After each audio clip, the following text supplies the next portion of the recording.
sagana sa langis, mga mahuhusay na negosyante at mga ngalakal, matataas at malalaking buildings. Ito ang mundo ng mga Arab na hitik din sa kultura, lengguwahe at impluwensyang historikal.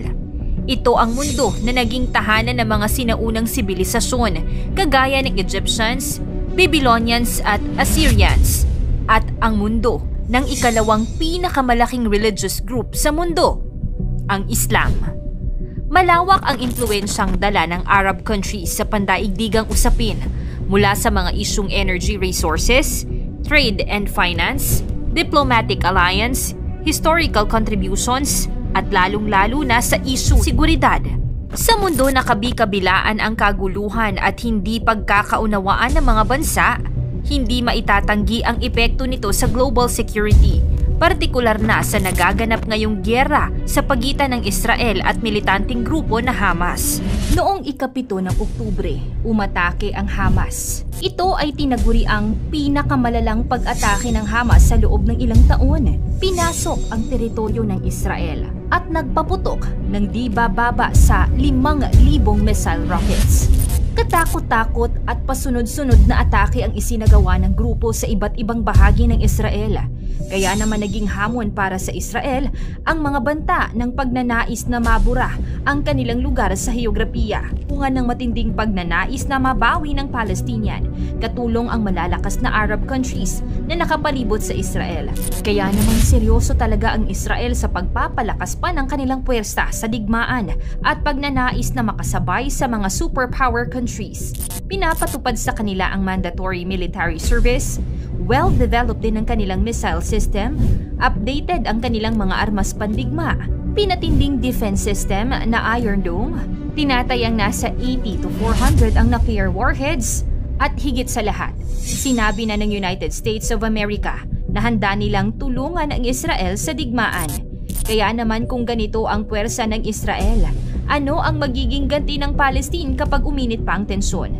Ano-anong mga bansa kaya ang handa silang tulungan? At gaano kalakas ang mga bansang ito?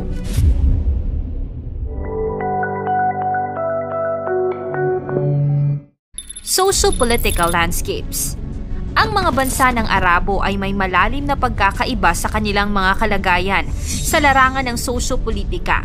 Halimbawa, ang Saudi Arabia ay may monarkiyang sistema na pinamumunuan ng mga miyembro ng pamilyang Al Saud, habang sa kabilang dako, ang Tunisia ay may demokratikong sistema pagkatapos ng Arab Spring. Ang mga pagkakaiba sa sistema ng pamahalaan at mga patakaran ay nagdudulot ng malalim na implikasyon sa kalagayan ng karapatan ng tao at kalayaan ng mga bansang ito. Sa kabilang banda, ang mga bansang Arabo ay may parehong mga isyong politika tulad ng paglaban sa korupsyon at pang-aabuso sa kapangyarihan. Economic developments at regional influences.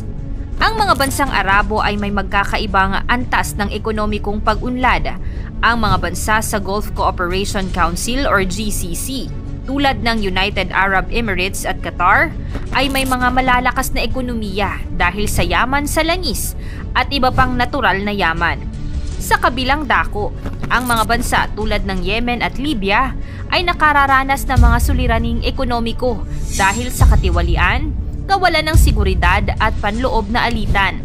Samantala, nagkakaroon din ng regional influences ang mga bansang ito, kung saan ang ilan ay sumusuporta sa mga grupong revolusyonaryo, habang ang iba naman ay aktibong nakikilahok sa mga kasunduan sa rehiyon, tulad ng Middle East peace process.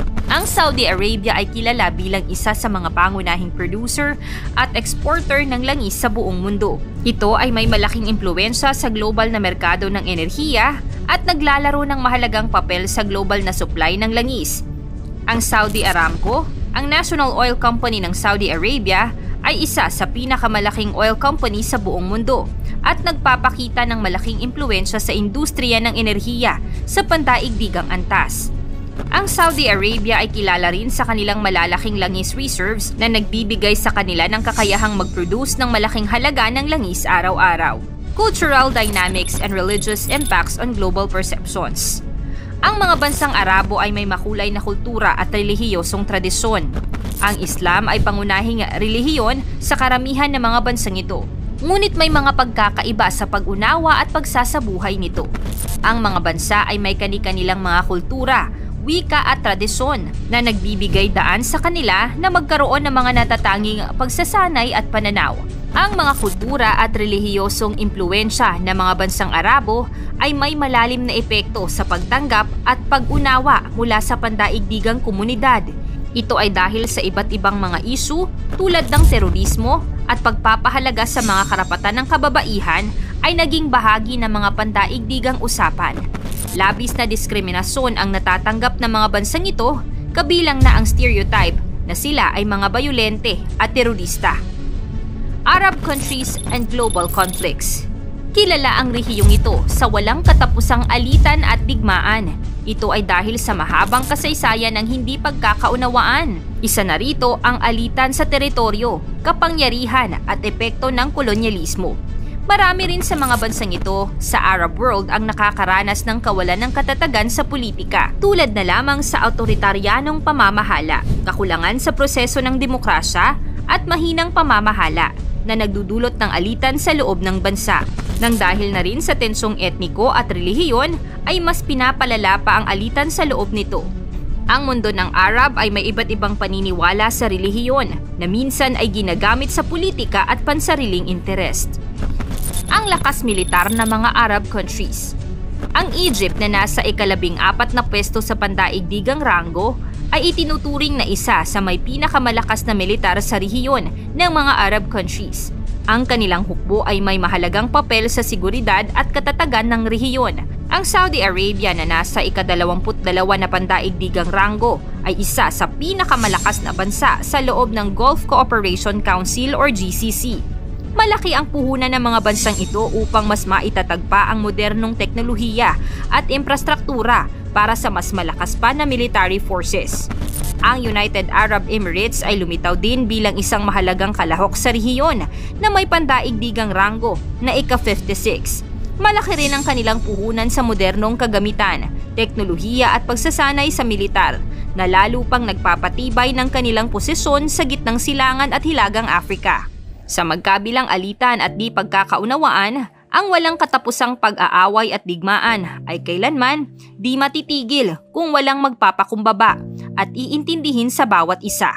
Malaki rin ang ambag ng Arab countries sa mundo, lalo na sa ekonomiya, upang palakasin ang kooperasyon at pag-unawa sa pagitan ng mga bansang Arab at ng pandaigdigang komunidad.